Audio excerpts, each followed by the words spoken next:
Hello everybody, Eric again. Like and subscribe. Here we go. Let's talk about Thomas R. Marshall.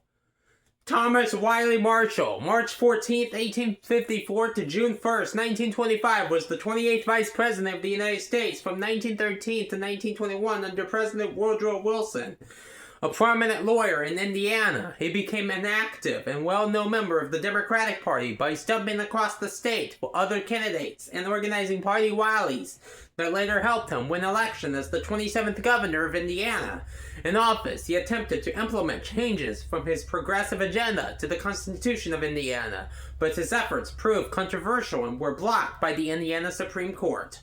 Marshall's popularity as Indiana governor and the state's status at the time as a critical swing state helped him secure the Democratic vice presidential nomination on a ticket with Wilson in 1912 and win the subsequent general election.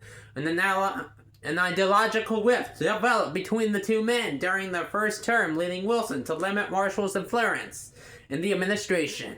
Marshall's brand of humor caused Wilson to move his office away from the White House, further isolating him. Marshall was targeted in an assassination attempt in 1915 for supporting intervention in World War I.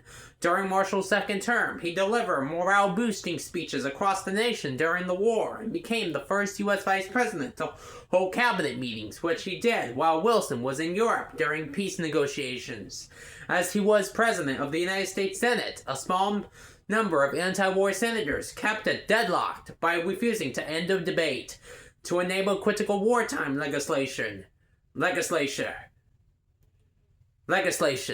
to be passed. Marshall had the body adopt its first procedure rule following filibusters to be ended by a 2/3 majority vote. A violation of this rule remains in effect.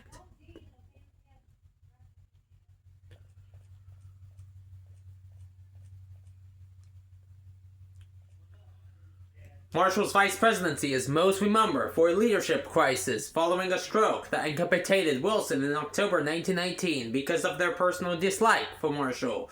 Wilson's advisors and wife, Edith, sought to keep him uniformed about the president's condition to prevent him from assuming presidential powers and duties. Many people, including cabinet officials and congressional leaders, urged Marshall to become acting president, but he refused to forcibly assume Wilson's powers, not wanting to set a standard of doing so. Without strong leadership in the executive branch, the administration's opponents defeated the ratification of the League of Nations Treaty and returned the United States to an isolationist foreign policy. Marshall ended his time in office as the first vice president since Daniel D. Tompkins nearly a century earlier to serve 2 full terms, and the first vice president re-elected since John C. Calhoun. Marshall was known for his wit and sense of humor. One of his most enduring jokes provoked widespread laughter from his Senate colleagues during a floor debate. Responding to Senator Joseph Bristow's catalog of the nation's needs, Marshall quipped that what this country needs is a really good 5-cent cigar. After his terms as vice president, he opened an Indianapolis law practice where he authored several legal books and his memoir, Recollections. He continued to travel and speak publicly. In 1925, Marshall died following a heart attack while on a trip to Washington, D.C. Bye for now.